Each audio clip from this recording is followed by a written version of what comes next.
Is it possible that Mitch Marner to the Ottawa Senators is a thing? And I'm not even saying is it likely. Is it possible? We saw a tweet last week from Pierre LeBrun that said teams interested in Marner that he had heard about so far were Detroit, Chicago, Anaheim, Los Angeles. LA surprised me a little bit. LA is really good. I actually don't know what their cap situation looks like right now. I should have dove into that before coming in here, but I don't expect to see him land there. Anaheim has room, and they're young, and they're on the up and come. Chicago is young. They have room. They're on the up and come, supposedly. Detroit's weird. They have a lot of young pieces. They also have a lot of old pieces that Yzerman keeps signing. They have been in the race. They're supposed to be a little further ahead than Chicago and Anaheim, but they are also desperately looking for a top-line piece to help them move forward. In that same tweet from Pierre LeBrun, as I said, he listed it as teams interested in Marner, LA, Anaheim, Chicago, Detroit. Teams of interest to Marner, Vegas and Florida. Yeah. Tax-free states with very good teams. Got it. And look, this is going to be overly shitty, overly dismissive. But if that guy fucks off to a team where he is just a guy, it will cement permanently what everybody thought. Can't do it. Cannot be the guy on his own. And look, that's okay. That's okay. Lots of, I would say, what are there? 32 teams in the league. So, what do we got? 800 guys in the league, 750 guys in the league. All but 32 of them aren't the guy on their team. One of the things with Marner has been, though, I want to be the guy. Or at least I want to be treated like the guy. And I certainly want to be paid like the guy. Going into his last contract, I want to be paid like Matthews. I'm no less valuable than Matthews. And at the time, that was absurd. Matthews has had his struggles this year and certainly in a couple of years in the playoffs. I still think it's not particularly... The point of the game is to score goals, and Austin Matthews has always done that better than Mitch Marner. Does it mean Mitch Marner is invaluable? Of course it doesn't. He's a 100-point player now, because for years a lot of people say, he's like a 100-point winner. He'd never done that. It was like people saying Phil Kessel was a 40-goal guy. Phil Kessel has a lot of 37, 38-goal seasons, has never yet been a 40-goal guy. We round up and then proclaim it as fact. No, now he is a 100-point guy. And he's a good penalty kill guy, good defensive guy. He's a good guy, by all accounts. But that framing immediately places you in a place where it appears, fuck it. I'll just go where they're already good and they already have pieces and I won't have to be the guy. But I still hope I get paid like the guy. And look, neither one of those teams are going to pay Mitch Marner 13, 14 million, you wouldn't think. Tax-free states, there's the discount that comes with that. And if you're coming in there, hands up already, waving the white flag, going, I get it, I won't be the guy here, then they get to go, then we don't pay you like the guy here. Chicago and the teams that are interested in him, those all make sense to me. We'll worry about the playoffs when we get there.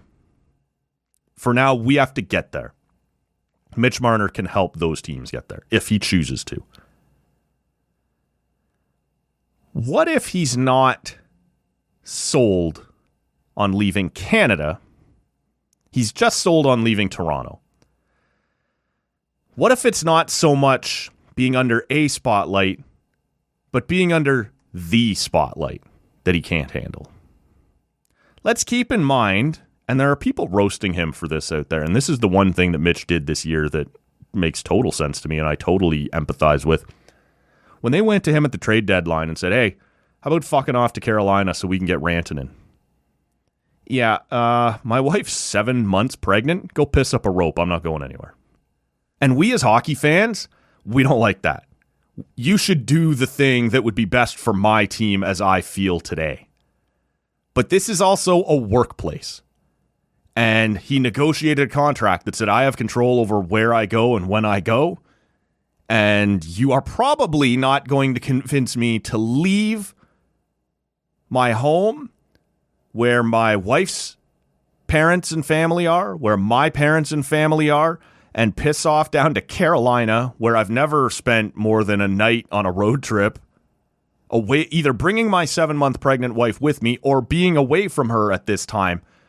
He gave birth between round 1 and 2. Carolina's still playing now, which means he would have been away for that, or both of them would have been away for that. I get it.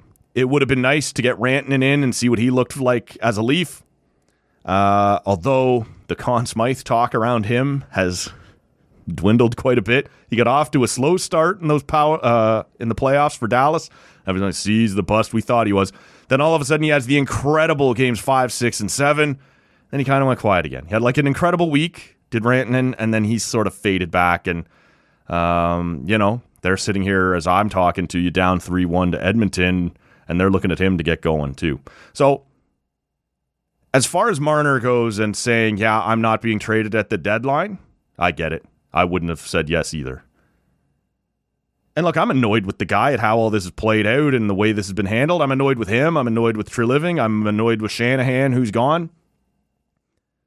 But fuck it.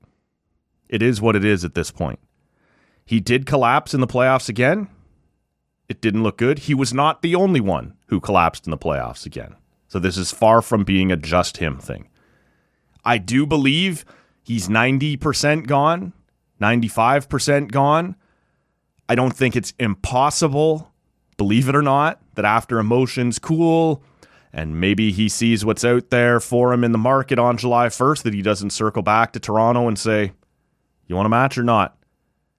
I think that's possible, but I do think it's very unlikely. But all those things I just mentioned about Mitch and the wanting to get out from under what has now become a bad workplace, the brightest spotlight in the league in Toronto, but also not necessarily during the season while his wife was pregnant being wanting to stray far from home, makes me wonder if Ottawa would be a consideration. Now, look, we can get into, because I can hear some of you already doing that eye roll thing. Yes, I can hear that, even here, before you've done it.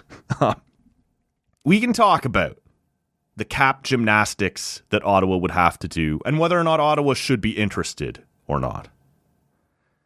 But I wonder if to Mitch that would be appealing.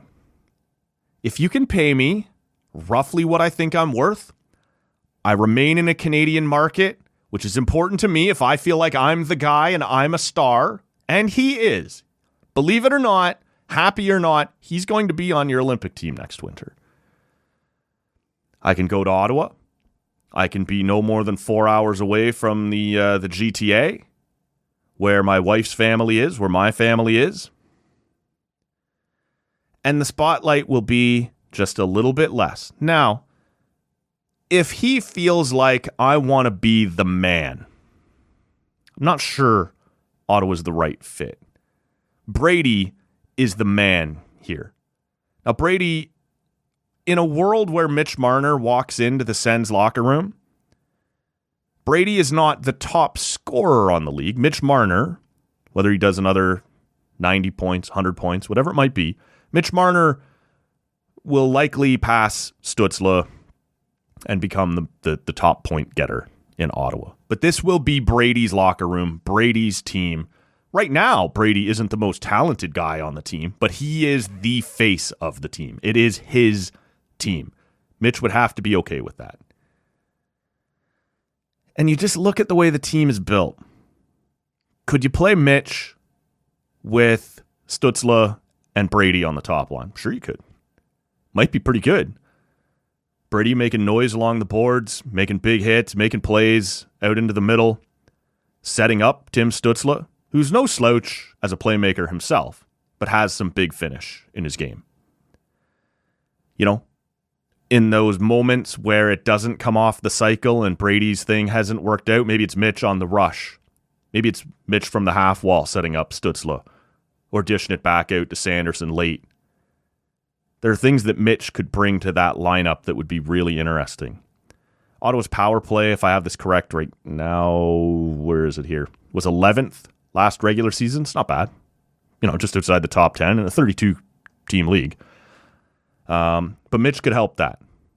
Maybe you're looking at the penalty kill, which was 19th ranked last year.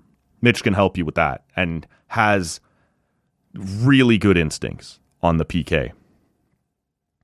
Maybe you don't put Mitch at 5-on-5 with Stützle and Brady. You count on them to carry their own line, as they should. And this would be tough because if you're paying Mitch to come into Ottawa, you're paying him like a top-line guy. But could he play alongside Dylan Cousins and get him going? Get what you need out of Dylan Cousins to justify that trade. And let's face it. Let's be real. Dylan Cousins, after a honeymoon week or two after arriving from Buffalo, kind of went back to what he had been in Buffalo. He hadn't looked that good, and he was pretty quiet in the playoffs. If you could put a Mitch Marner beside him, does that help solve those issues? Does that create opportunities for him? And is that what he needs? Or is he... Yeah, it's too negative to say is he, he is what he is. No, he's a young guy. You got to do whatever you can to get him going to help justify that trade. And I understand Josh Norris finished out the regular season in Buffalo barely playing after that trade. So when I say justify that trade, the bar to clear is pretty low. But I think you need a higher standard than that. Is Dylan Cousins going to be better and more healthy than Josh Norris? Or is Dylan Cousins going to fulfill his potential and be a potential... You can't use potential twice in one sentence, but, be a top 6 force for the Ottawa Senators. Maybe Mitch could help with that. I think he helps your PK. I think he helps your power play. I think he stays in Canada close to home where he would still be a star, but does not have to be the star. I don't know. Now, Ottawa's got every team's got cap space with the cap going up, but comparatively speaking, relatively speaking, Ottawa's got like $8 in cap space. There are people becoming free agents. There are going to be people leaving. You would have to accept that right now, Claude Giroux is gone. And look, I'm not going to speak for Sens fans. Maybe you're already going, then fuck that. Maybe before we got into any of this, you were already saying, fuck that. And Claude Giroux is just the capper. Not giving up Claude Giroux for Mitch Marner. That's fine. But Mitch Marner is significantly younger. Would be around significantly longer. And so it would be something, I think, that you would at least have to consider. The other point would be Ottawa is ahead of Detroit, Chicago, Anaheim. Not Los Angeles. The LA thing is weird to me, to think that they're interested in Mitch. And look, maybe it shouldn't be, but they're kind of doing their own thing out there. And I don't really see how he fits. Whereas those other 3, Anaheim, Chicago, and Detroit, everybody can see how he clearly fits. Ottawa is ahead of those 3 in the sense that they already made a wild card. They are looking to move up and not be a wild card next year. They want to become, a divisional team somewhere in one of those first 3 spots. And so where those other 3 teams can say, we just want Mitch to help us get to the playoffs and we'll worry about the playoffs later. Ottawa has already shown we can now get to the playoffs. We have to worry about a playoff performer. Now, would it go the exact same way for Mitch in Ottawa that it did in Toronto? Well, we have no way of knowing. But all we can work off of are those first 8 or 9 years where it did not go well for him in the playoffs. And maybe that would carry over to Ottawa. Or maybe a Brady Tkachuk is capable of dragging him into the fight with everyone else. Toronto never had a Brady Tkachuk. Toronto never had that guy that was willing to step... Short of like Wayne Simmons in his waning years on the 4th line. Or, guys like that. Who were happy to do it, but weren't part of that top mix. Maybe Brady's a guy who goes, we're all diving headfirst into this fucking pool, and if you're not diving with us, I'm dragging you in with us. Maybe that can happen, but it would be a concern for a team like Ottawa, who is ahead of those other teams in the development curve, and saying, yeah, Mitch can absolutely help us get out of the wild card mix and into that top 3 mix with what he's going to do in the regular season. But I would be a little worried about him in the playoffs. Or maybe you just go, nah, get him out of Toronto, the spotlight, that room that obviously gets tense as playoff rounds go on, and into a different group where, Brady's going to do Brady things, and that's going to pull everyone into the fight. It would be something to consider. It has its negatives. But I wonder, because Detroit is close to home. He could go to Detroit, get all the same benefits as being in Ottawa, right? Chicago's not that far, but Detroit is right there. If you're trying to get out of Toronto but stay close to the GTA, you could choose Detroit. But you could choose Ottawa. It would still matter a little more to be in Canada. Twist the knife, right? Be on the other side of that rivalry. Maybe be a team next year that instead of is the underdog to Toronto, you're a part of twisting that knife and pushing Toronto out. I don't know. I think it's a possibility. I think it's more on the table than people think. I don't think it's the favorite. I don't think it's the most likely outcome or anything like that. I don't think it's like written in stone. He's going to Ottawa. I think there's a lot of baggage for a lot of people, mainly Sens fans and Mitch himself. But I think it might have its place. Have him come in, quarterback, a power play, and be setting up, Stützle, and have him be a part of a penalty kill that was, pretty mad last year. And maybe have him, instead of being the guy who sets up Tim Stützle, be the guy who sets up and makes that Dylan Cousins acquisition really shine. We'll see. Bugs me a bit. It bugs me a bit to hear that he's thinking about Vegas and Florida. Because it does sing off of that, I'm just going to go in, and if you can't beat him, join him. Vegas makes sense. Nobody in Vegas seems to be ripping Jack Eichel for having back-to-back shitty playoffs. Bring in Mitch. Why not? Nobody seems to notice. I get why that would be appealing to Mitch. Off to Florida. I don't know if they let Ekblad and Bennett. Can you imagine if Mitch goes and signs for $10 million? Take that Florida no state tax discount, which is actually less than he's making now, and then we sign 30-year-old Sam Bennett in Toronto. Ugh. But you go to Ottawa and you stay in Canada, stay close to home, be a part of a team on the upswing. Let someone else be the face of the franchise. I don't think it's as crazy as it sounds. It might be exactly as upsetting as it sounds, but I don't think it's as crazy as it sounds.